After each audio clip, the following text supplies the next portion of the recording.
C'est vraiment un privilège d'être de retour au tabernacle ce matin. Je me demande, Frère Neville a dit que beaucoup de gens ne pouvaient pas m'entendre, au fond.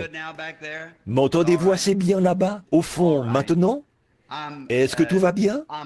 Très bien. Je suis petit, alors je dois faire beaucoup de bruit pour que les gens sachent que je suis là. Eh bien,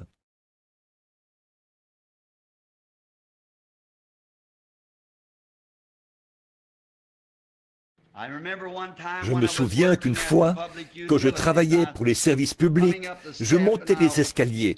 Je portais d'énormes souliers à clous pour faire les tournées d'inspection des lignes de haute tension.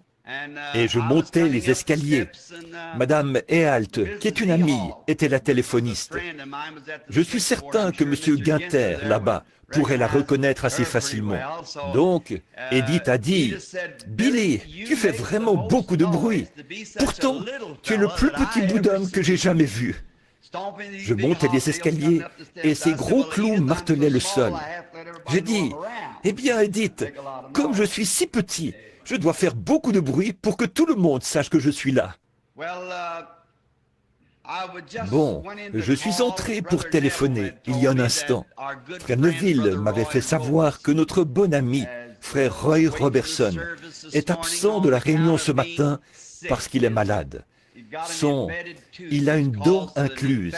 Cela a causé une infection et lui a donné de la fièvre. Je crois qu'il compte la faire arracher dès que possible. Roy est comme un père pour nous ici, et nous l'aimons. J'ai dit, frère Roy, je vais entrer là dans quelques minutes pour la réunion. J'ai dit, je vais demander que nous nous joignions tous en prière pour toi à l'église ce matin, et aussi demain, quand il ira pour qu'on s'occupe de cela. Cette dent-là a poussé de travers ou quelque chose du genre, et elle s'est mal positionnée. Alors, on doit couper cette dent et l'extraire. Comme vous le savez tous, frère Roy est un vétéran de la Deuxième Guerre mondiale, qui avait été mis en pièces par un obus. N'eût été la bonté de Dieu, il n'aurait même pas survécu. On l'avait laissé pour mort pendant longtemps. Il avait les bras sectionnés, ici, les jambes sectionnées, et les deux nerfs principaux étaient morts. Le médecin avait déclaré que, s'il s'en sortait, il ne remarcherait plus jamais. Par la grâce de Dieu, il travaille chaque jour, il grimpe et tout. Dieu était bon vers lui, parce qu'il est un brave homme, et nous l'aimons. Nous ne sommes pas tous. Si nous menons une vie droite, cela ne signifie pas que nous sommes immunisés contre les problèmes. Franchement, cela signifie que tous les problèmes sont dirigés contre nous. En effet, le malheur atteint souvent le juste, mais Dieu l'en délivre toujours. C'est ça qui est glorieux. Donc, ce matin, nous demandons une prière spéciale pour frère Roy. Je me demande s'il y en a d'autres ici qui aimeraient qu'on prie pour eux, qui aimeraient qu'on pense à eux dans la prière. Si oui, veuillez lever la main. Très bien, c'est très bien. Levons-nous un instant, s'il vous plaît, pendant que nous prions. Lord, we come today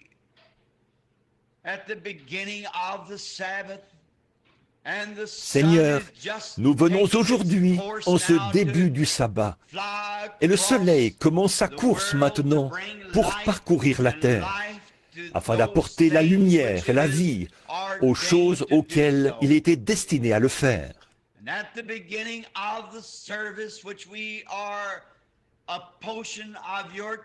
Et en ce début de réunion, nous sommes une partie de ton Église qui a été appelée à tenir des services de guérison pour la guérison physique du corps.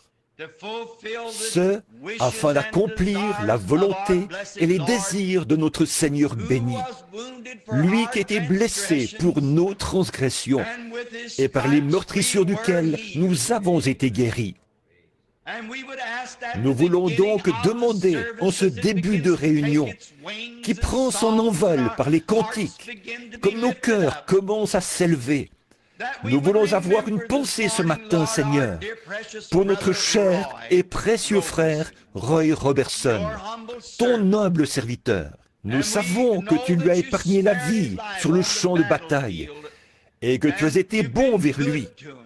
Voici qu'aujourd'hui, il est affligé par la maladie, si bien qu'il n'a pas pu venir à l'église. Seigneur, pendant qu'on priait dans la maison de Jean-Marc, un ange est descendu dans la prison où Pierre était lié, a mystérieusement ouvert les portes et l'a fait sortir. Ô Seigneur, tu es toujours Dieu. Ces mêmes anges sont à tes ordres ce matin. Seigneur, nous prions que, pendant que nous t'adressons cette prière ici, dans la maison de Dieu, les anges aille dans la maison de frère Robertson. Son désir, c'est d'être ici, à son poste, mais il en était empêché par ce malaise. Puissent les anges de Dieu le délivrer et le rétablir, afin qu'il reprenne son poste dans la maison de Dieu. Il y a d'autres personnes qui ont éprouvé des difficultés, qui ont été malades. Nous avons vu une femme âgée qui a levé la main au moment où elle allait s'asseoir. Elle vacillait sur ses pieds. Elle est venue à la maison de Dieu pour être guérie. Fais, Seigneur, qu'elle ressorte d'ici en marchant avec la souplesse et la vigueur d'une jeune femme. Quant à tous les autres qui ont levé la main, beaucoup l'ont fait parce qu'il est écrit, comme il était dit précédemment, le malheur atteint souvent le juste, mais Dieu l'en délivre toujours. Puissions-nous nous envoler aujourd'hui dans la foi, dans les bras de la foi, qui nous délivreront de toute maladie et de toute affliction. Quand la réunion sera terminée, qu'il n'y ait plus un seul faible parmi nous. Fais, Seigneur, que chaque incroyant devienne un croyant. Et alors que nous méditerons sur ta parole, puisse le Saint-Esprit la prendre, la placer dans notre cœur et l'arroser jusqu'à ce qu'elle devienne le fruit de la parole. Fais-le pour nous, Seigneur, alors que nous courbons humblement la tête et que nous le demandons au nom de Jésus. Amen. Vous pouvez vous asseoir. Juste avant d'aborder le message de la réunion de ce matin, j'ai une annonce à faire et j'aimerais avoir un peu de votre attention. S'il y en a parmi vous qui sont en vacances et qui voudraient assister à l'une des réunions qui auront lieu à compter de lundi de la semaine prochaine, à Middletown dans l'Ohio, sachez que ce sera au terrain de camping. Jean, est-ce que tu connais le nom de ce terrain de camping? Frère Sullivan, Middletown est une petite ville, je dirais presque comme Jeffersonville, ici. C'est un centre pour le basketball. C'est frère Sullivan qui est pasteur là-bas. N'importe laquelle des églises du plein évangile, et il y en a plus d'une soixantaine qui collaborent à ces réunions, pourra vous indiquer l'emplacement de ce terrain de camping. Il y aura beaucoup de maisonnettes au terrain de camping, comme on me l'a dit, pour loger ceux qui voudraient venir. Les réunions se tiendront du lundi au samedi, soit 6 jours. Mais à cause des autres églises, il n'y aura pas de réunion le dimanche pour leur permettre d'avoir leur service habituel. On aura peut-être des services de guérison ou la prière pour les malades chaque soir. Et tout le monde est invité. Ce sera du 10 au 15 août, du lundi au samedi. Si vous prenez vos vacances et si vous avez planifié des vacances et que vous désirez les passer de cette manière-là, eh bien, nous serons certainement contents de vous avoir parmi nous.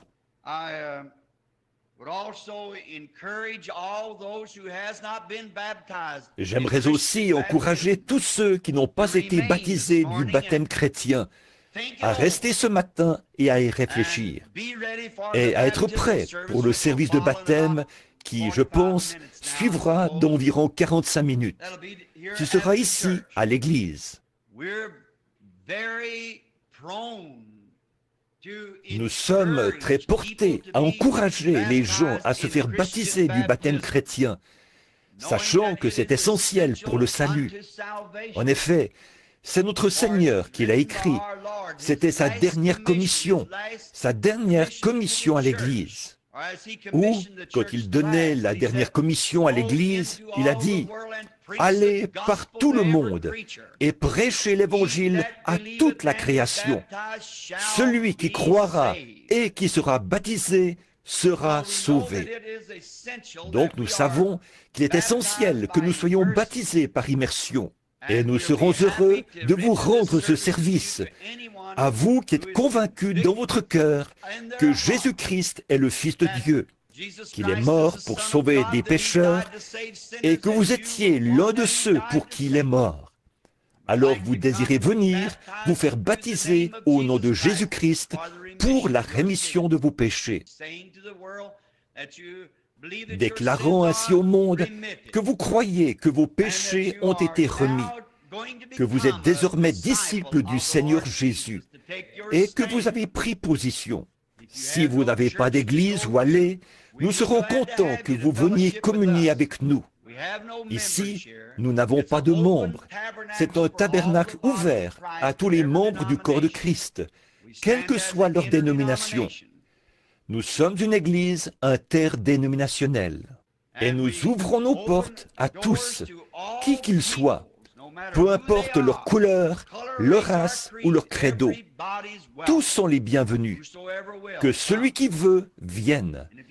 Et si vous n'avez pas d'église, nous serons contents que vous veniez communier avec nous.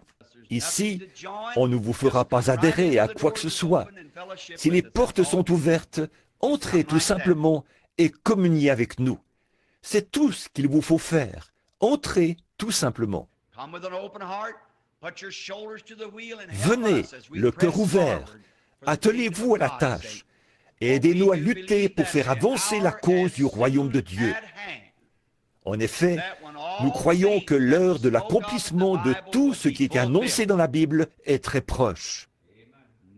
Beaucoup d'entre vous ont sans doute lu la déclaration que Khrouchtchev a faite à l'ONU l'autre jour. Elle a été publiée dans un journal canadien et un ami m'en a parlé.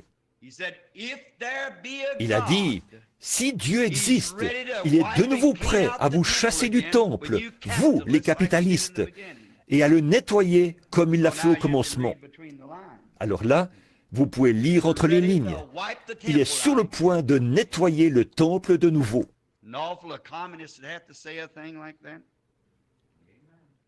N'est-ce pas terrible d'entendre de telles choses de la bouche d'un communiste?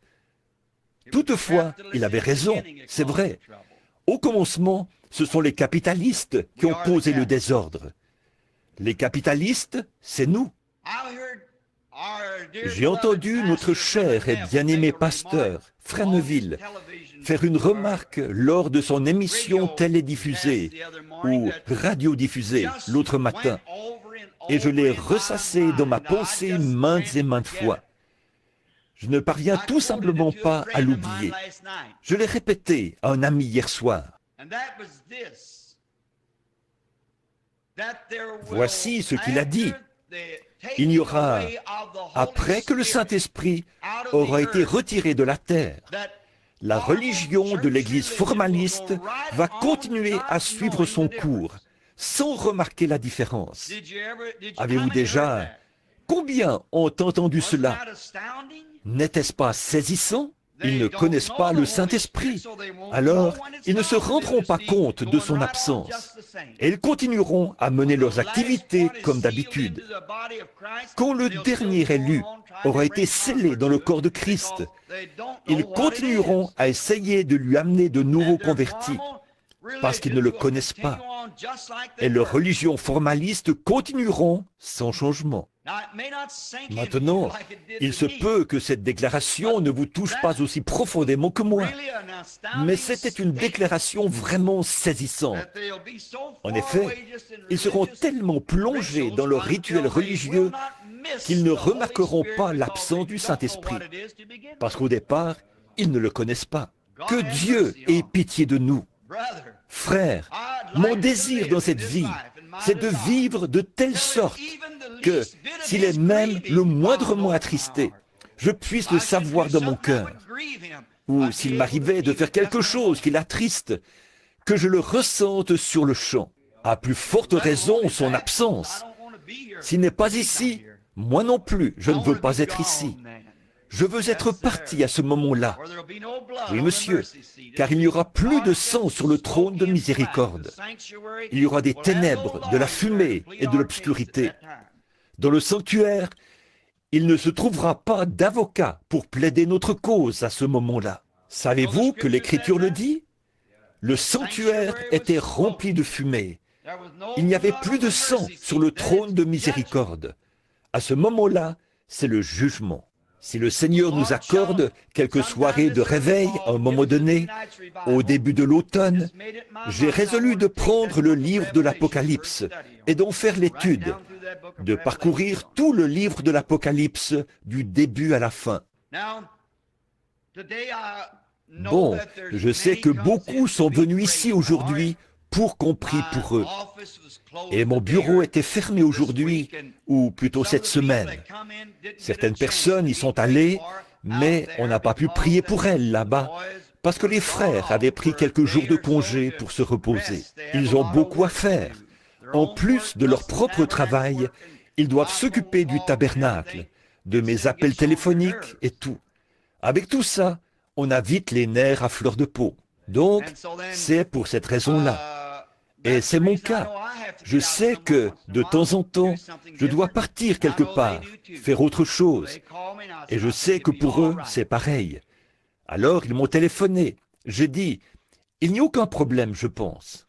Nous allons donc prier pour les malades dans quelques instants. Je me suis dit que nous lirions quelque chose dans la parole de Dieu. Si vous avez vos Bibles maintenant, prenons le livre d'Ésaïe. J'aime bien vous voir sortir votre Bible et lire.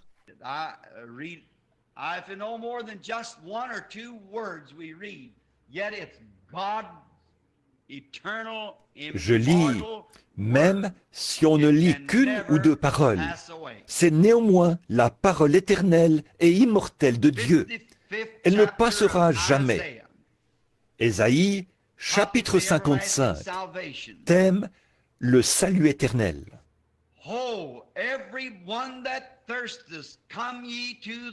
Vous tous qui avez soif, venez aux eaux, même celui qui n'a pas d'argent. Venez, achetez et mangez. Venez, achetez du vin, du lait, sans argent, sans rien payer.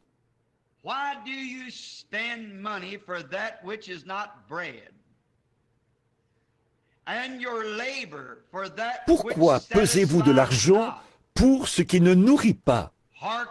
Pourquoi travaillez-vous pour ce qui ne rassasie pas?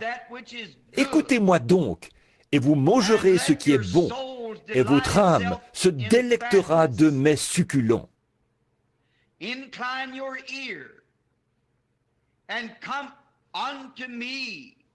Prêtez l'oreille et venez à moi. Écoutez, et votre âme vivra. Je traiterai avec vous une alliance éternelle pour rendre durable mes faveurs envers David.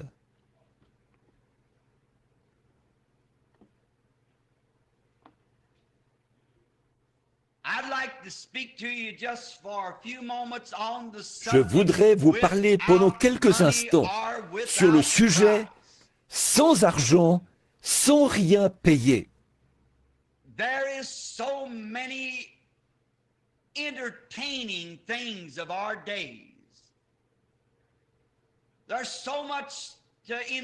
De nos jours, il y a beaucoup de divertissements.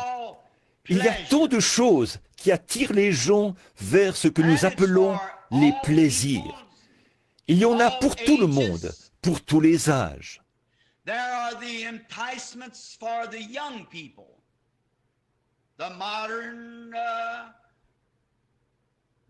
Il y a des choses qui séduisent les jeunes, les danses modernes, des soirées de rock'n'roll et toute la musique qui va avec.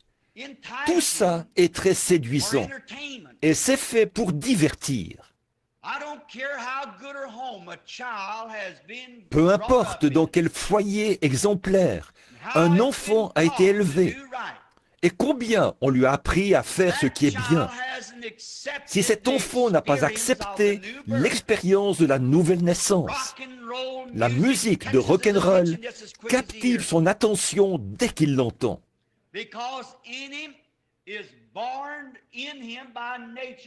Parce qu'il y a en lui, de naissance, par nature, un esprit charnel. Et la puissance du diable est tellement grande, aujourd'hui, qu'elle captive l'esprit de ce petit.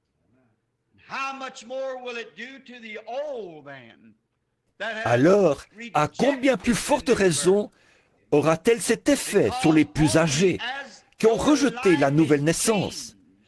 Puisqu'il faut nécessairement que votre vie ait été changée, que vous soyez convertis et nés de nouveau dans le royaume de Dieu. Vous aurez toujours la nature des choses du monde. Peu importe combien vous êtes religieux, à moins qu'en vous, il y ait eu ce changement. Vous aurez beau adorer et être religieux, cela exercera toujours un pouvoir d'attraction sur vous, parce que ce vieil homme du péché et ses désirs ne sont pas encore morts en vous. Mais dès que vous laissez Christ monter sur le trône de votre cœur, ces choses-là ne dérangent plus. C'est tellement plus grand. Je suis incapable de nommer cet homme, parce que son nom m'échappe pour l'instant. Mais beaucoup d'entre vous se souviendront de lui. Il se raconte qu'il y avait une île où les hommes se tenaient en embuscade, et les femmes sortaient en chantant. Et leurs chants étaient si envoûtants que les marins qui passaient par là, en bateau, entraient dans l'île. Alors ces soldats sortaient de leur embuscade, se jetaient sur ces marins sans défense et les tuaient. Et un certain illustre homme devait passer par cette île-là. Il a ordonné à son équipage de l'attacher à un mât et de lui mettre quelque chose dans la bouche pour l'empêcher de crier. Et il a mis des bouchons dans les oreilles de son équipage pour qu'il n'entende pas ces chants et, à cause de ces chants, soit tenté de se rapprocher de l'île. Alors les femmes sont sorties, elles dansaient et s'écriaient et chantaient. Et oh, c'était si merveilleux qu'il s'était écorché les poignets en criant à son équipage « Accostez! Accostez !» Mais il leur était impossible de l'entendre. Ils avaient les oreilles bouchées. Ensuite, il a navigué jusqu'à un certain endroit où on devait lui démater ou plutôt lui détacher les mains, et où il devait leur enlever les bouchons des oreilles.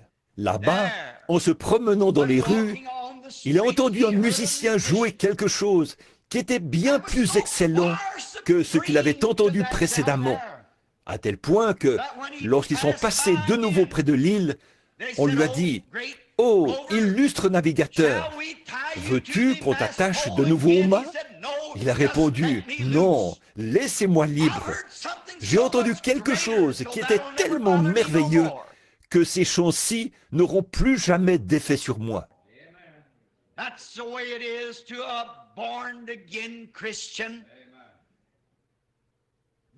Il en est de même pour les chrétiens nés de nouveau.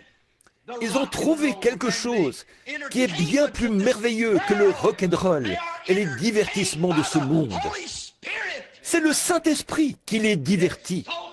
C'est bien plus merveilleux que tout cela, au point que, pour eux, le monde est mort.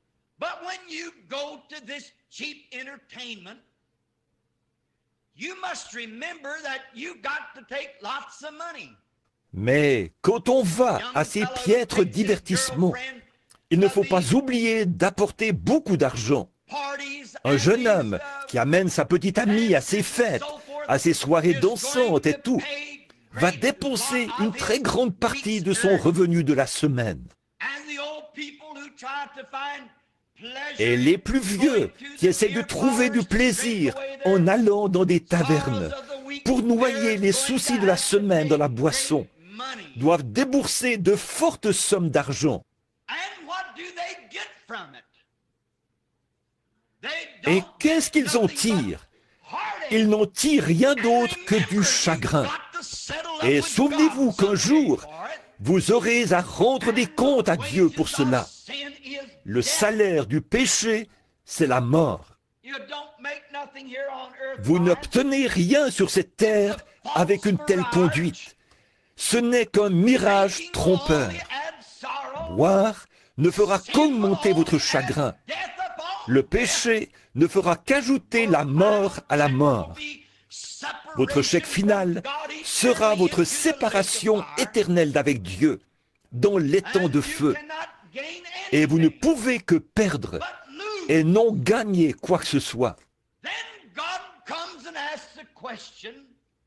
Et voici que Dieu vient et pose la question: pourquoi dépensez-vous votre argent pour ce qui ne rassasie pas? Pourquoi le faites-vous? Qu'est-ce qui pousse les hommes à agir de la sorte?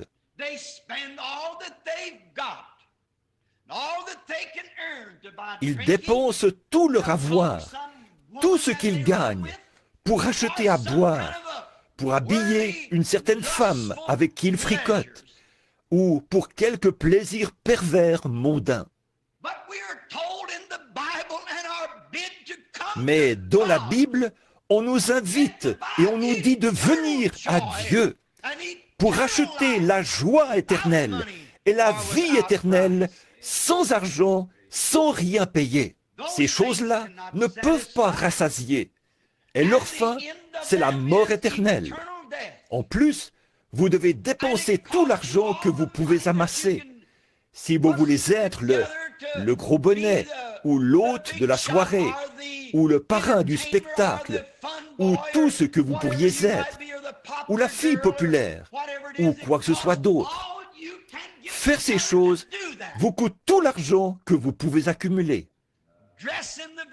Porter des vêtements de la toute dernière mode et faire ces choses que le monde fait, tout ça pour récolter un chèque de condamnation éternelle.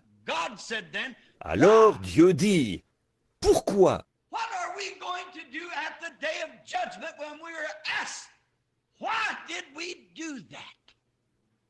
Qu'allons-nous faire au jour du jugement, quand on nous demandera pourquoi nous avons agi de la sorte?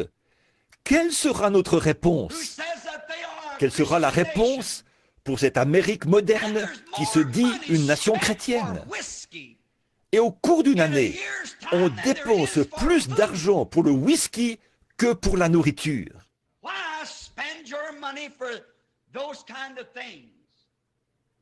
Pourquoi dépenser son argent pour ce genre de choses? Pourtant, le gouvernement pourrait vous jeter en prison pour avoir envoyé 5 $ d'impôts, peut-être à une institution qui n'était pas dûment autorisée à recueillir ces impôts, afin d'envoyer des missionnaires outre-mer. Un jour, on nous demandera: pourquoi as-tu agi de la sorte?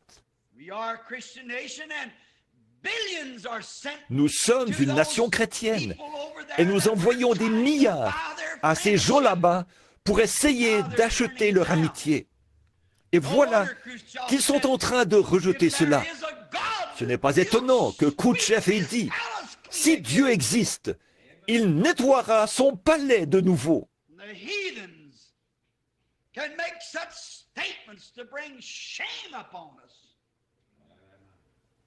De telles déclarations venant des païens devraient nous couvrir de honte. Que c'est ridicule. Et nous nous disons chrétiens. Dieu a dit: venez, achetez la vie éternelle, sans argent, sans rien payer.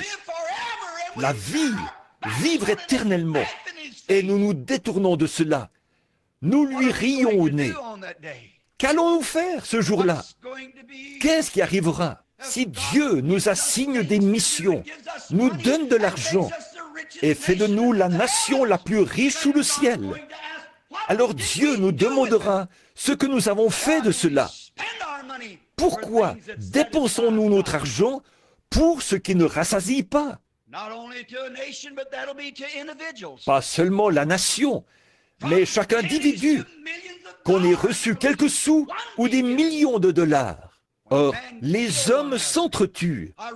Tout récemment, j'ai lu un article où il était question de 2 guides qui travaillaient dans un camp de chasse. L'un avait 5 enfants, l'autre 2. Et on devait licencier un des 2 hommes.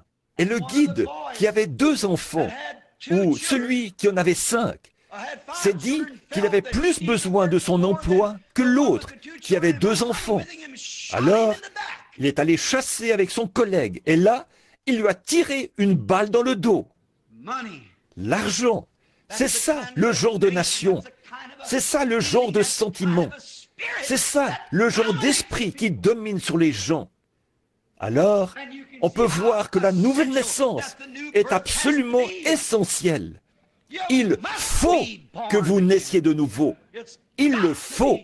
Venez à moi et achetez sans argent. Vous ne pouvez pas dire « je n'avais pas d'argent ». Vous n'avez pas besoin d'argent. C'est un don gratuit.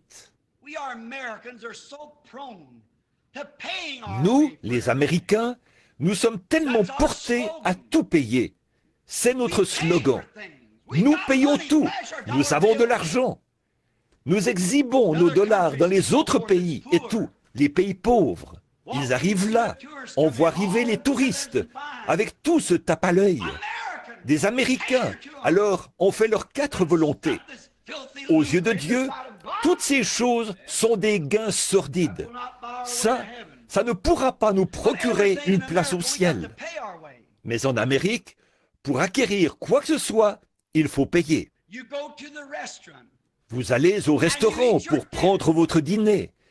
Si vous ne déposez pas de l'argent sur la table, en guise de pourboire pour la serveuse, elle fronce les sourcils.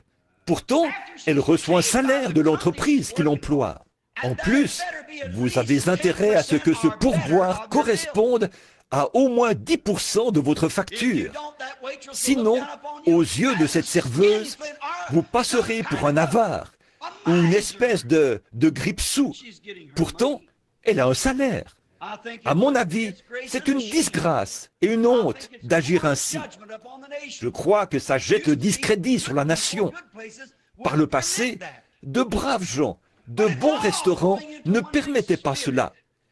Mais cet esprit commence à gagner tout le monde. Je devais faire un voyage en train et en porteur. Je tenais une petite mallette dans une main, une valise dans l'autre, ma trousse de rasage sous le bras et je marchais. Le porteur s'est approché et a dit « Puis-je vous être utile et porter ça ?» J'ai dit « Oh, monsieur, je vais juste là, à ce train. Merci, merci quand même. » À environ 30 mètres. Il a dit « Je m'en charge. » Et il a pris ce petit bagage, l'a soulevé et s'est mis à marcher. Eh bien, quand il est arrivé à destination, je me suis dit que j'allais peut-être... Je savais qu'il était payé pour ça, mais que j'allais lui donner un demi-dollar. Il avait probablement porté mes bagages, disons, pendant 1 minute, à peu près d'ici jusqu'au bout de ce tabernacle, pour atteindre le train. Je suis monté dans le train en premier, et je me suis courbé pour récupérer mes sacs.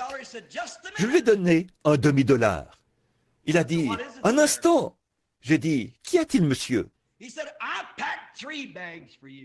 Il a dit, « J'ai porté vos 3 sacs. » J'ai dit, « Oui, monsieur, c'est vrai. » Quoi? Quel est le problème?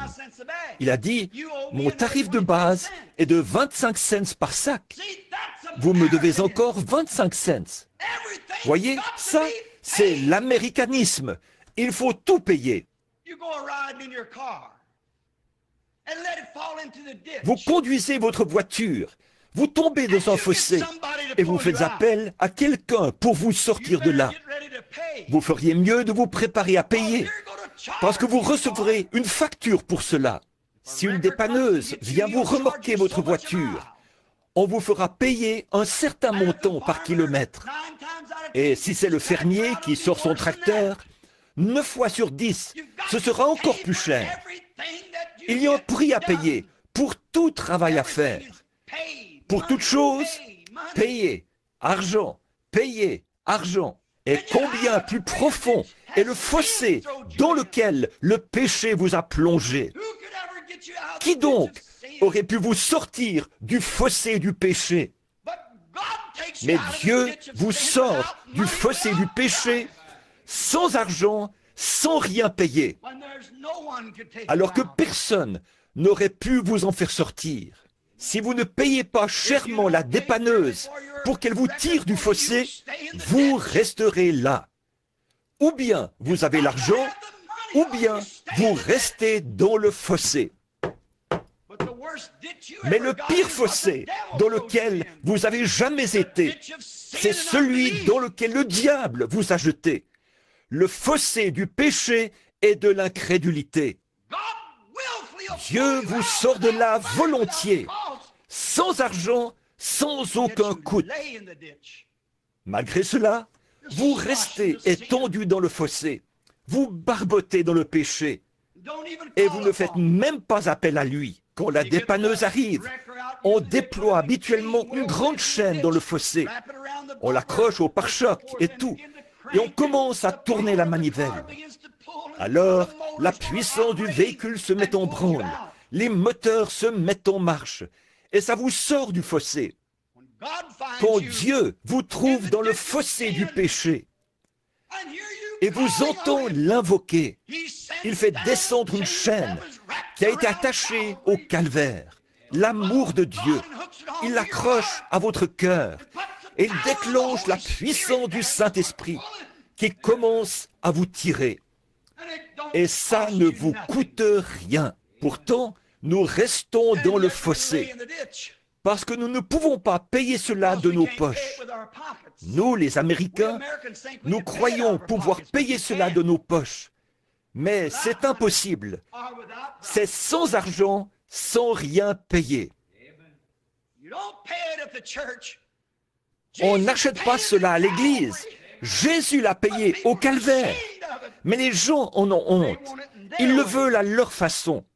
Dieu a pourvu d'un moyen pour que vous le receviez. C'est gratuit si vous voulez l'accepter. La plupart du temps, quand on vous sort du fossé, vous êtes couvert d'égratignures. Vous devez aller à l'hôpital. Et avant qu'on ne commence à vous soigner, avant de faire quoi que ce soit, on demande « Qui va payer la facture ?»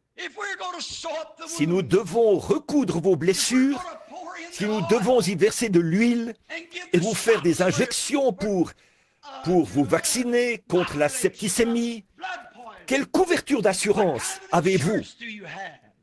Avant de faire quoi que ce soit, il s'assure que l'argent est bel et bien disponible. Mais notre Seigneur, quand il entoure votre cœur de sa chaîne d'amour et vous tire du fossé du péché, il guérit chaque cœur brisé, ôte tout le péché. Et la facture, il la jette dans la mer de l'oubli. Et cela ne sera plus jamais retenu contre vous. Venez, sans argent, sans rien payer. Peu importe la gravité de vos blessures, peu importe la gravité de vos meurtrissures, peu importe comment votre famille a agi ou ce que vous avez fait, il n'y a aucune facture à payer. Il guérit les chagrins, ôte toutes vos peines. Il a été blessé pour nos transgressions, brisé pour nos iniquités. Le châtiment qui nous donne la paix est tombé sur lui. Et c'est par ses meurtrissures que nous avons été guéris. Tout ça, c'est gratuit. Et nous refusons de recevoir cela parce que sur nous domine un mauvais esprit. Sur nous domine l'esprit d'une nation, l'esprit du monde, au lieu que ce soit l'esprit de Dieu, le Saint-Esprit, qui domine sur nous, lui qui nous conduit et nous guide dans toute la vérité et qui confirme la Bible. Il y a quelque temps, je parlais à un incrédule. Il a dit, « Pensez-y, Monsieur Branham, face à toutes les misères de cette vie, tout ce que nous avons, tout ce qui nous dit que nous sommes sauvés, ce sont de vieux écrits juifs.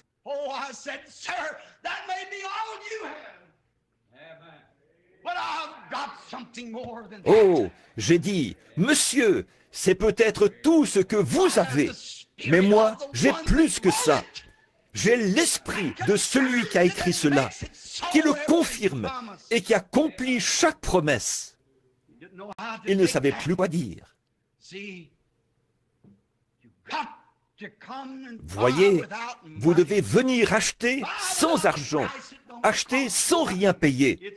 Ça ne coûte rien, c'est gratuit. Que celui qui veut vienne. Dieu vous sort du fossé. Comme l'homme à la porte appelé la belle. Dès le ventre de sa mère, le diable l'avait jeté dans le fossé en le rendant impotent des pieds. Son gagne-pain était de demander l'aumône aux passants. Et assis à la porte ce matin-là, il a vu venir 2 prédicateurs pentecôtistes. Il n'avait pas même une pièce de 10 cents, car il a dit, « Je n'ai pas d'argent. » La pièce de 10 cents, c'est la plus petite pièce d'argent. Je n'ai ni argent, ni or. Cet homme a dû penser quelque chose du genre. Inutile de leur présenter mon bol. Peut-être qu'il essayait d'économiser suffisamment d'argent. Il était âgé de 40 ans. Peut-être essayait-il d'épargner suffisamment d'argent pour que les médecins lui fabriquent une paire d'appareils orthopédiques qui lui permettent de marcher, car c'est au niveau des chevilles qu'il était affaibli.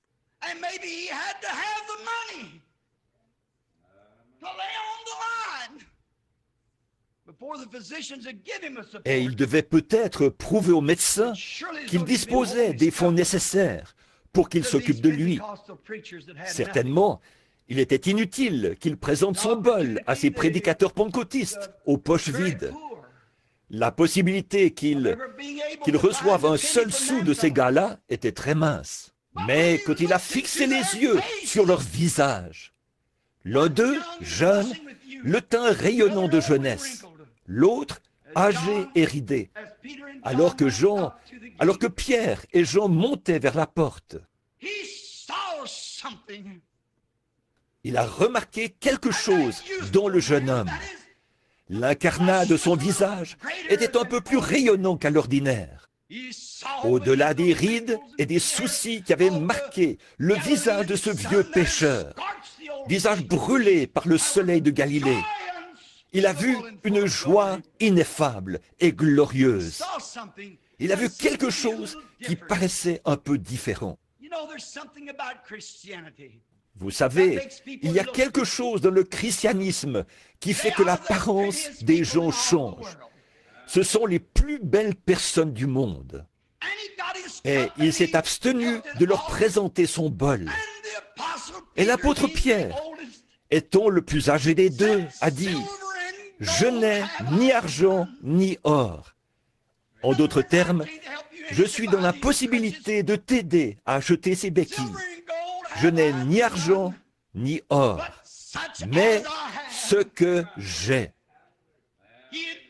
Il était allé acheter chez celui qui possède le miel et les joies que procure le vin du salut. Ça faisait tout juste 2 ou 3 jours qu'il était sorti de la Pentecôte, où quelque chose s'était produit. Et le jeune homme a renchéri par un très grand « Amen » et a fixé les yeux sur son visage. Qu'est-ce qui s'était passé? Cette chaîne de sympathie, la compassion de celui qui avait dit « J'étais ému de compassion pour les malades ». Ce même esprit s'était installé dans le cœur du vieux pécheur. Il a dit « De l'argent, je n'en ai pas, mais j'ai une chose qui vaut cela 1 million de fois.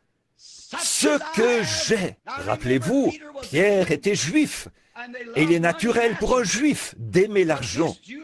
Mais ce juif-ci avait été converti. Non pas « ce que j'ai, je te le vends », mais « ce que j'ai, je te le donne ». Ce que j'ai. Je n'ai pas un seul sou dans ma poche. Je ne peux même pas acheter une miche de pain. Je ne peux rien acheter. Je n'ai pas le moindre sou. Mais si tu peux le recevoir, ce que j'ai, je te le donnerai. Parce que cela m'a été donné. Voilà ce qu'il nous faut. Ce que j'ai, je te le donne.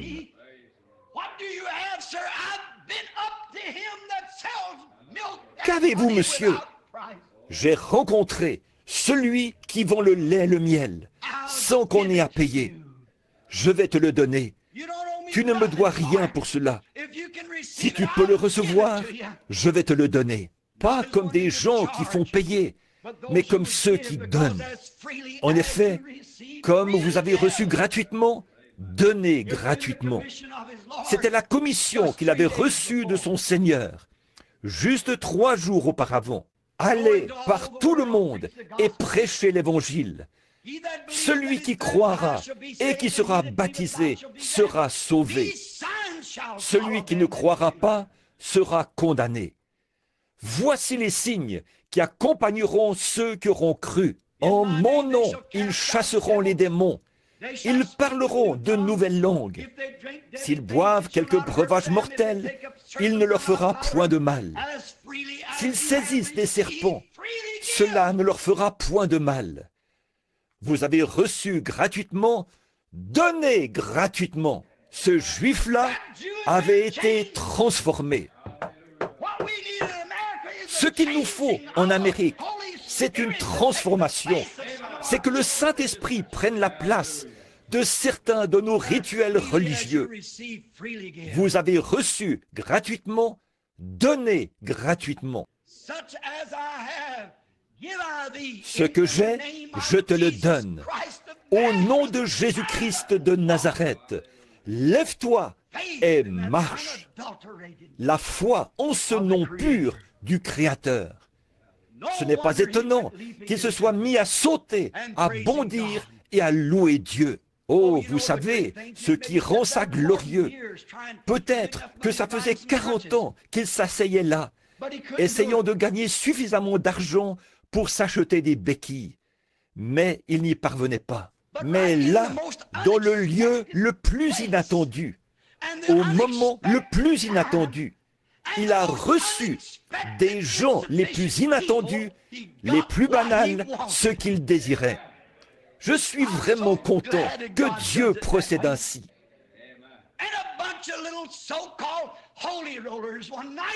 Un soir, au milieu d'un groupe de gens qu'on traitait de fanatiques, j'ai trouvé ce que je désirais. Quelque chose que l'argent ne pouvait pas acheter. Au milieu d'un groupe d'illettrés, de personnes sans instruction et pauvrement vêtues, des Noirs, au départ, là, sur le sol d'un vieux bar reconverti. J'ai trouvé un prix, une perle. Quand ce vieil homme de couleur m'a regardé droit dans les yeux et qu'il a dit « Avez-vous reçu le Saint-Esprit depuis que vous avez cru ?» Oh, c'était ce que je désirais. Je ne m'attendais pas à le trouver au milieu de ces gens-là. Mais il possédait ce dont j'avais besoin.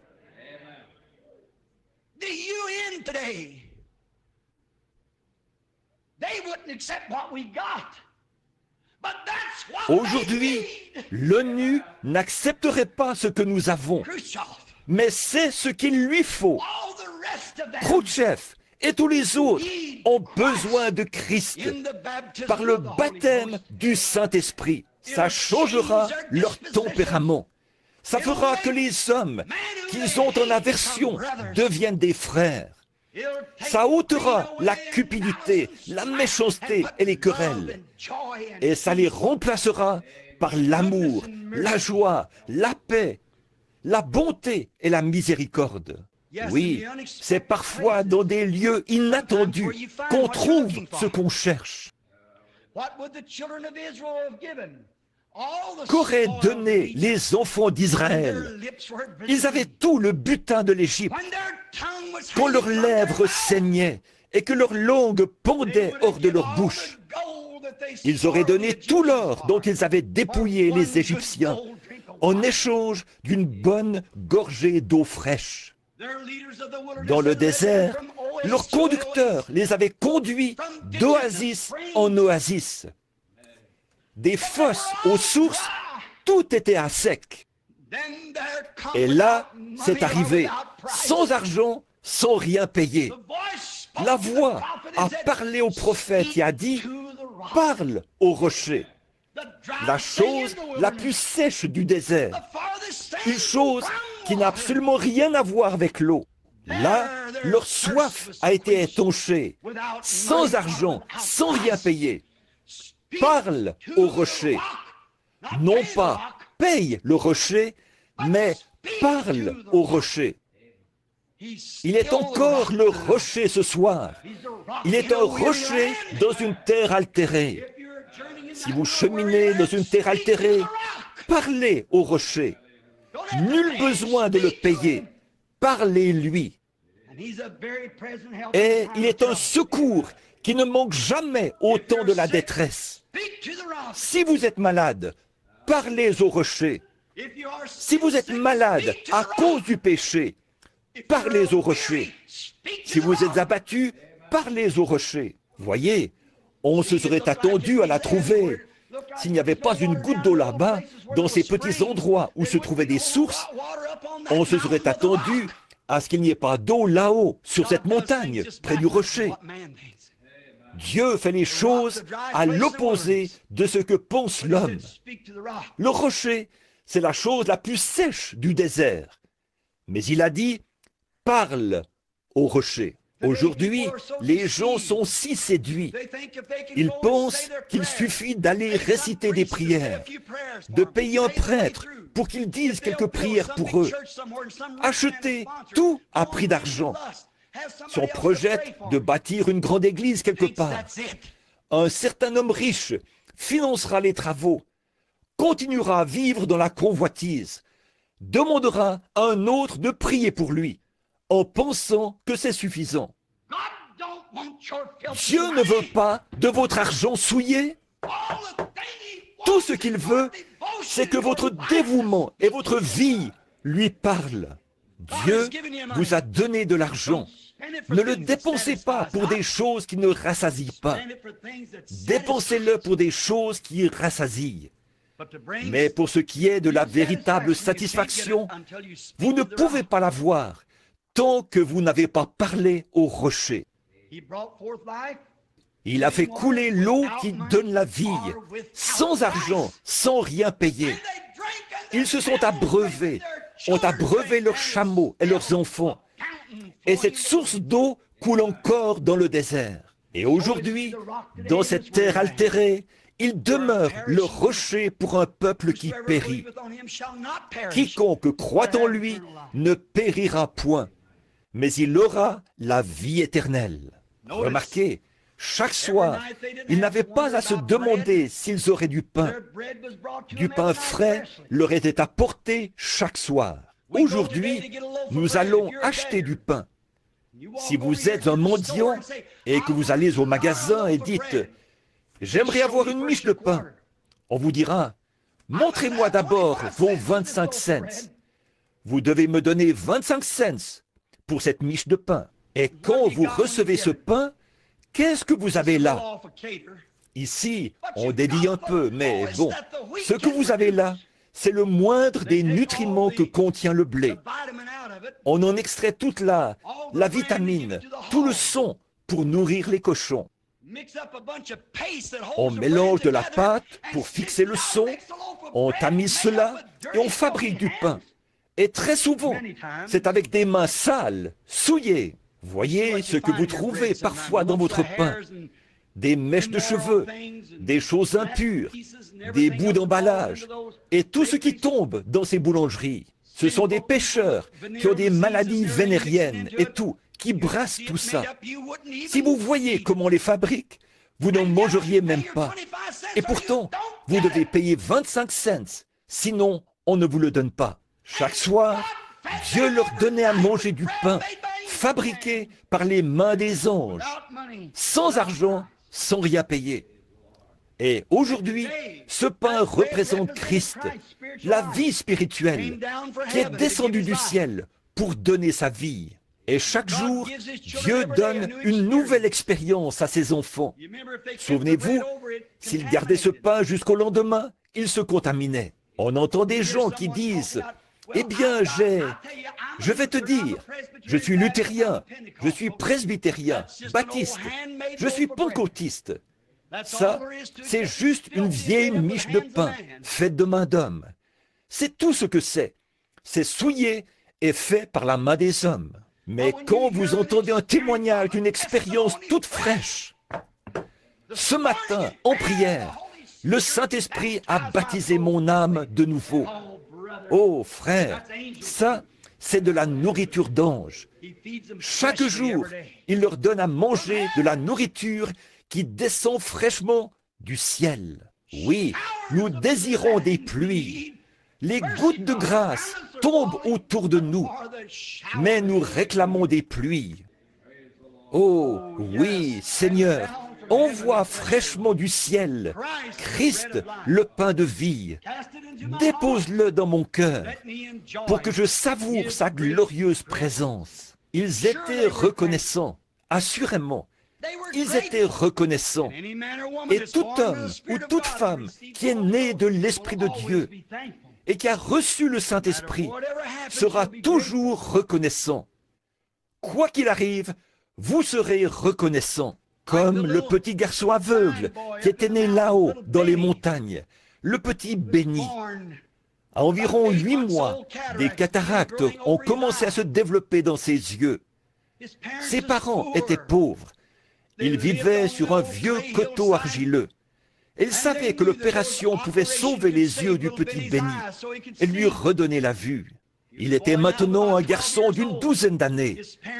Tout ce que ses parents gagnaient était juste assez pour s'offrir du pain et de la viande tout au long de l'année. Ils étaient incapables d'assumer le coût de l'opération. Tous les voisins se sont concertés, ayant vu que le petit Béni, qui était aveugle, essayait de jouer à l'extérieur avec les petits-enfants. Ils ne voyaient pas ce qu'il faisait. Ils l'ont pris en pitié. Et cette année-là, chacun d'eux a mis de côté un petit supplément de récolte. Ils ont travaillé un peu plus fort sous le soleil. À l'automne, quand ils ont vendu les récoltes, ils ont rassemblé l'argent, ont mis le petit Béni dans un train et l'ont envoyé chez le médecin. L'opération a réussi. Et à son retour, tous les voisins étaient rassemblés pour l'accueillir à sa descente du train. Ses petits yeux étaient tout brillants. En posant le regard sur leur visage, il s'est mis à crier et à pleurer. L'un des chefs de train a dit « Fiston, combien t'a coûté cette opération ?»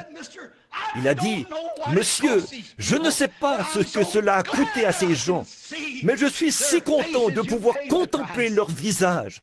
Ce sont eux qui ont payé le prix. Nous ressentons la même chose. Je ne sais pas ce que cela a coûté à Dieu. Je sais qu'il m'a donné le meilleur qu'il possédait, son Fils. Mais je suis si reconnaissant d'avoir cette vue spirituelle, car je puis contempler son visage et savoir qu'il est mort pour moi. Je ne sais pas ce que cela lui a coûté. Nous n'avons aucun moyen d'estimer cela. Le prix est trop grand. Je ne saurais vous dire ce que c'est, mais je suis reconnaissant. Je suis reconnaissant de ce qu'avant j'étais aveugle, mais maintenant je vois. Je suis reconnaissant, car les frères Maillot m'avaient dit que mon heure avait sonné. Les médecins m'avaient dit que je ne pouvais plus vivre. Il y a de cela 25 ans, mais je suis vivant aujourd'hui.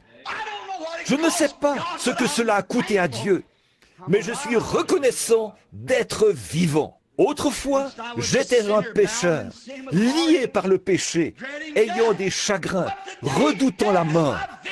Mais aujourd'hui, la mort est ma victoire. Alléluia!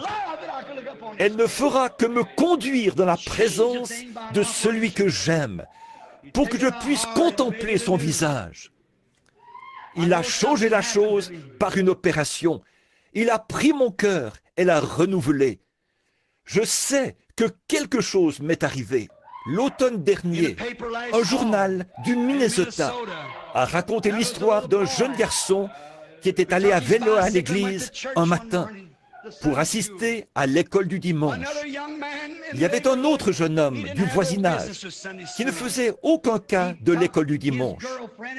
Il a donc pris sa petite amie et ils sont allés patiner. Cet homme était un adulte. Il s'est aventuré sur une fine couche de glace qui a cédé sous lui. En cheminant avec sa petite amie ce matin-là, il s'était moqué de ce jeune garçon en ces termes. C'est un groupe de fanatiques qui fréquentent cette église-là. Et quand il est tombé sous la glace, sa petite amie était à une certaine distance de lui. Elle était légère, elle s'en était tirée. Mais quand il est remonté et a placé ses bras sur la glace, il était paralysé et il se cramponnait à la glace. Sa petite amie a essayé de lui tendre la main, mais elle était trop lourde. La glace se brisait autour d'elle. Il lui a crié « Recule, recule! Tu vas certainement tomber dans l'eau et nous allons nous noyer tous les deux. » Il criait, pleurait, mais rien ne pouvait le secourir. Après un moment, du sommet de la colline, descendait un petit vélo que pédalait un jeune garçon, sa Bible sous le bras.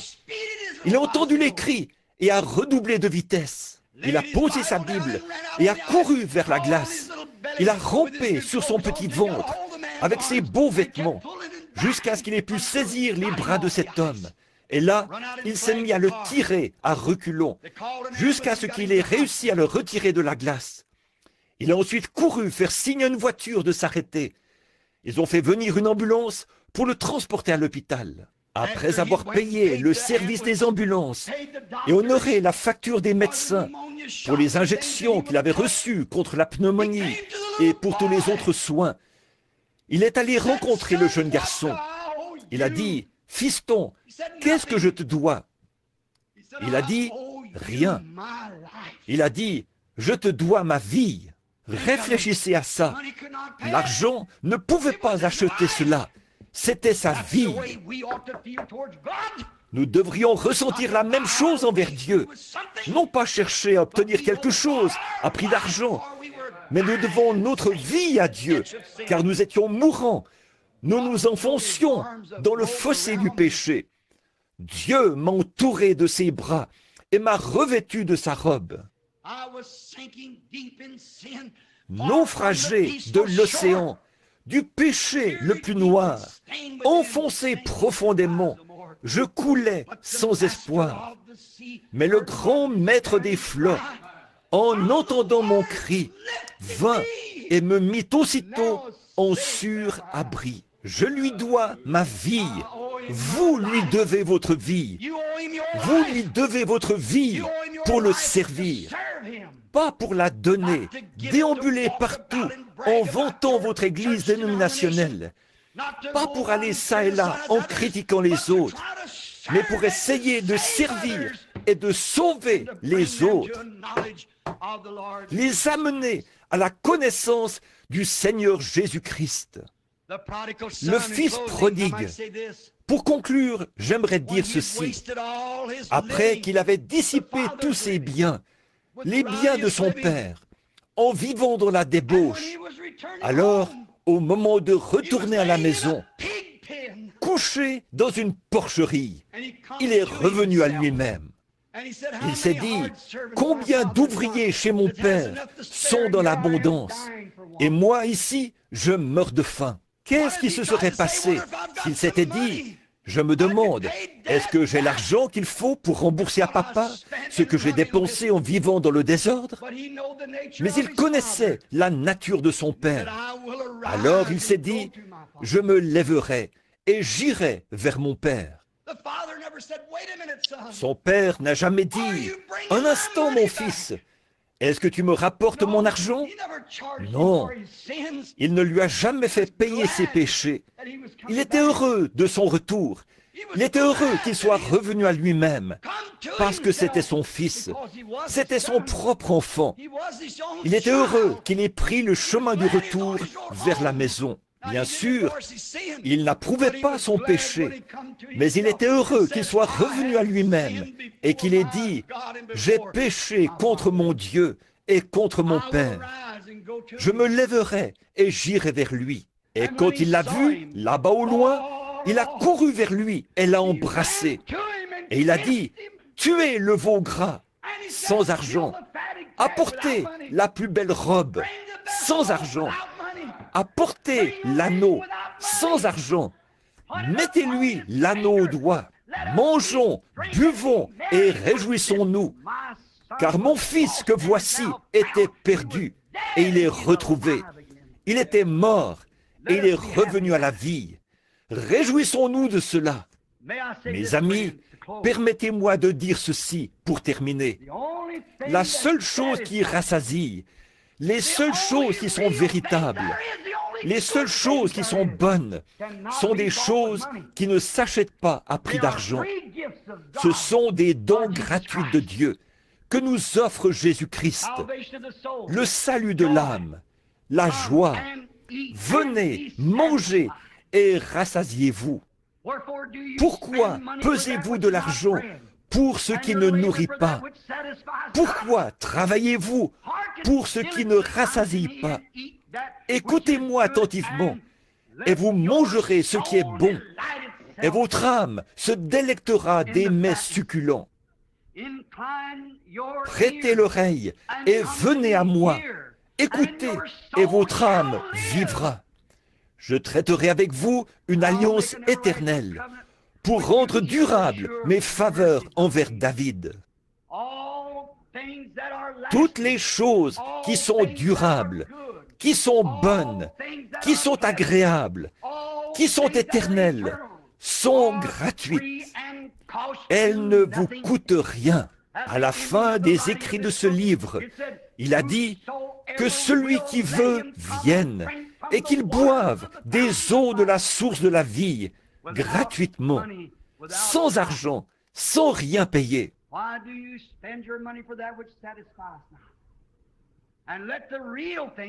Pourquoi dépensez-vous de l'argent pour ce qui ne rassasie pas? Et laissez-vous les choses véritables, qui sont gratuites et qui rassasient, vous échapper. Prions. Pendant que vous priez en silence, y a-t-il dans ce bâtiment ce matin des gens qui jusqu'ici ne buvaient pas cette source? Vous avez encore les désirs du monde dans votre vie, mais vous aimeriez changer de lieu où vous abreuvez ce matin, ou tirer un autre intérêt de votre argent. Vous aimeriez venir acheter de Dieu, sans argent, sans rien payer, du miel et du lait, les joies du vin. Voulez-vous lever la main pour dire, pensez à moi, frère Branham, dans votre prière. Que Dieu vous bénisse, monsieur. Que Dieu vous bénisse, monsieur. Que Dieu vous bénisse, ma sœur. Y a-t-il d'autres personnes qui voudraient dire, pensez à moi, frère Branham, dans votre prière? Certains d'entre vous, les jeunes, oui, vous qui avez gaspillé vos biens, les heures que votre mère et votre père ont passées en prière pour vous, tout ce qui vous a été enseigné, vous vous êtes détourné de cela pour écouter ce que vous chuchote le diable. Maintenant, vos désirs se portent vers la musique du monde, les choses du monde. Et vous êtes en train de revenir à vous-même, comme le fils prodigue dans la porcherie. Voulez-vous lever la main, ma sœur, mon frère, pour dire, « Ô Dieu, souviens-toi de moi. Fais-moi revenir à moi-même ce matin. Permets que je revienne à la maison du Père. » Ça ne vous coûte absolument rien. Il vous attend. Peu importe ce que vous avez fait. Si vos péchés sont comme le cramoisi, ils deviendront blancs comme la neige. S'ils sont rouges comme la pourpre, ils deviendront comme la laine. Ceux qui sont concernés dans la présence divine maintenant, voulez-vous lever la main? Que ceux qui sont malades et ont un besoin disent « Je suis tombé dans un fossé. Satan m'a fait du mal.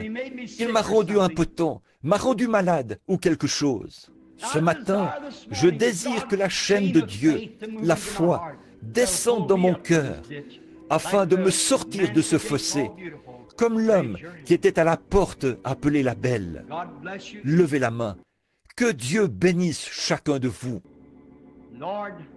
Seigneur, à cette heure, je te présente ceux qui ont levé la main pour demander le pardon de leurs péchés.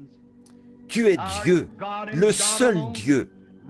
Là où ils sont assis en ce moment, c'est là que tu leur as parlé. C'est là que tu les as convaincus qu'ils avaient tort.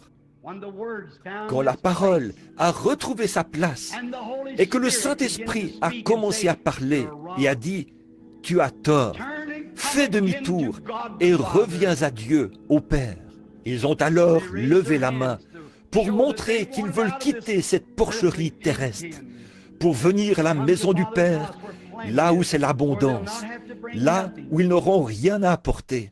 Comme le poète l'a si bien dit, « Je n'ai rien à t'apporter, mais à ta croix, je veux rester. » Puissent-ils venir avec douceur, avec humilité, et, convaincus de leur culpabilité, t'abandonner leur vie.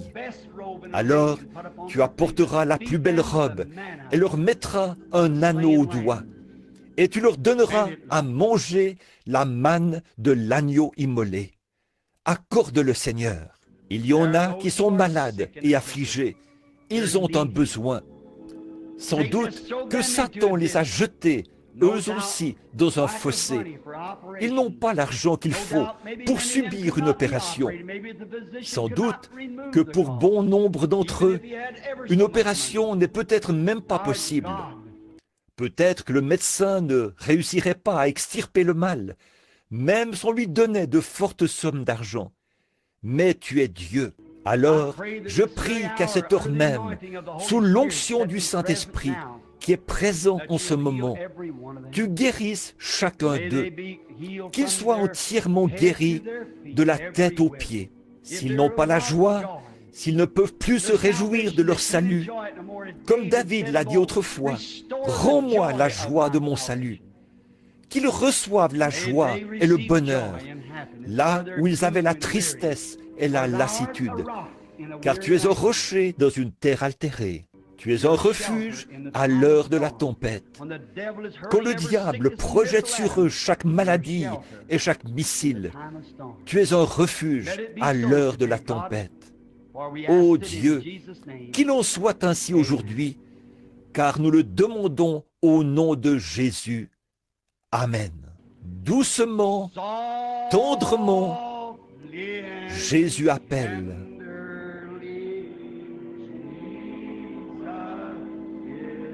Nous appelle, vous et moi.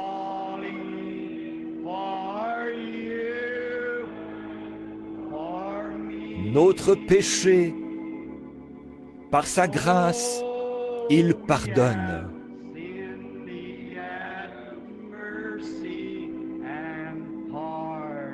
Nous pardonne, vous et moi.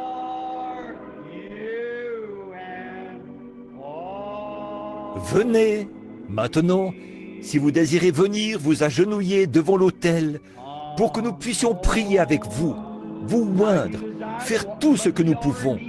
Vous êtes les bienvenus.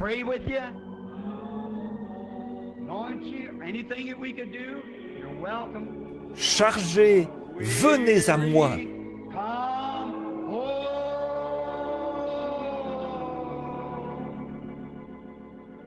Doucement, tendrement, Jésus appelle.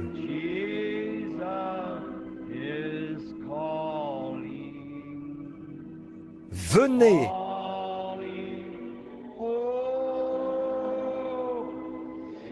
Oh, venez à moi. L'aimez-vous? Teddy, s'il te plaît, donne-nous la note. Je l'aime, parce qu'il m'a aimé le premier. Peux-tu nous jouer cela? Chantons cela pour sa gloire, un petit instant, avant que nous passions à la prochaine phase du service. Ceci, c'est l'adoration. Le message a été proclamé. Je suis très content que vous l'ayez reçu.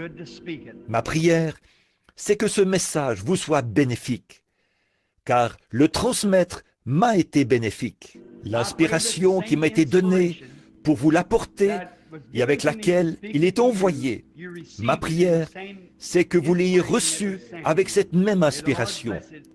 Que le Seigneur bénisse cela dans votre cœur. Très bien. Je l'aime. Maintenant, fermez les yeux pendant que nous chantons. Levons les mains. Je l'aime.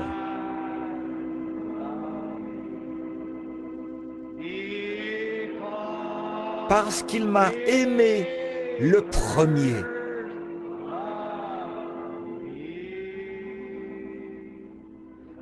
Et a acquis mon salut sur le bois du calvaire. Courbons la tête à présent, fredonnons-le.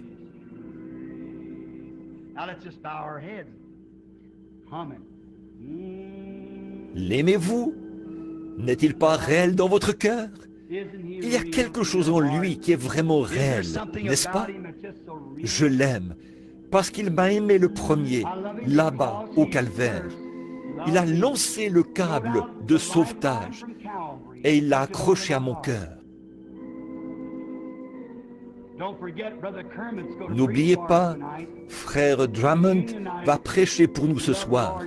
C'est le soir de la communion. Si vous aimez le Seigneur, venez prendre la communion avec nous. Si le Seigneur le veut, je serai ici avec vous. C'est le gendre de frère Tony Zabel, le fils de frère Tom d'Afrique, un garçon formidable, un bon chrétien, bien affermi, un bon petit prédicateur, parce qu'il m'a aimé le premier.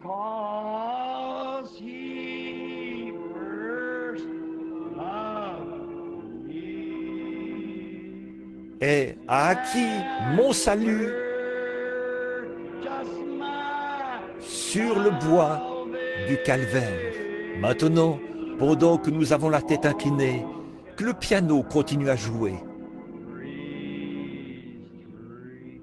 While we have our heads bowed now, as the piano will continue, Lord Jesus, we're fixing to enter another service, Lord. Seigneur Jésus, nous nous préparons à commencer un autre service, Seigneur. Nous te remercions pour le Saint-Esprit qui a parlé à nos cœurs. Nous sommes heureux, Seigneur, que tu aies fait cela pour nous. Et puisse ta parole ne pas retourner à toi sans effet, mais qu'elle accomplisse son but. Puisse-t-elle demeurer dans nos cœurs à tous, afin que nous reconnaissions que toutes les choses véritables, les choses durables, viennent de Dieu, sans argent, sans rien payer. Alors, pourquoi aurions-nous à lutter pour des choses, en faire une question de vie ou de mort, alors que ces choses périront? Donne-nous de lutter plus, Seigneur, pour des choses qui ne périront pas, pour des choses qui n'ont pas de prix. Le prix a été payé gratuitement et une invitation nous a été adressée. Que celui qui veut vienne. Bénis la suite de ce service. Accorde-le, Seigneur, et viens nous rencontrer ce soir. Bénis le service de baptême, qu'il y ait une grande effusion. Ces gens qui se feront baptiser au nom de ton Fils bien-aimé, le Seigneur Jésus, puissent-ils être remplis du Saint-Esprit. Ces gens qui ont levé la main pour indiquer qu'ils se repentaient de leurs péchés ce matin, puissent-ils venir mettre des vêtements de baptême et descendre dans le baptistère pour démontrer au monde que leurs péchés leur ont été pardonnés. Et ils se font baptiser pour la rémission de ceux-ci, pour qu'ils soient effacés du livre. Accorde-le, Seigneur. Sois avec frère Drummond ce soir, alors qu'il nous apportera son message tout frais du trône. Oins-le du Saint-Esprit. et sois avec nous pendant que nous prendrons la communion. Que nos cœurs soient nettoyés et purs, qu'il n'y ait aucune souillure en nous. Que le sang de Jésus nous purifie de tout péché. Accorde-le, Seigneur. Garde la maladie loin de nous. Et donne-nous la joie et la paix. Nous le demandons par Jésus-Christ. Amen. Je l'aime. L'aimez-vous? Maintenant, levez les mains vers lui. Je l'aime. Maintenant, tendez le bras et serrez la main à quelqu'un près de vous. Premier, si je mourais aujourd'hui, je l'aime. Et c'est ça, tendez le bras et serrez la main à ceux qui sont autour de vous. Salut! Sur le calvaire.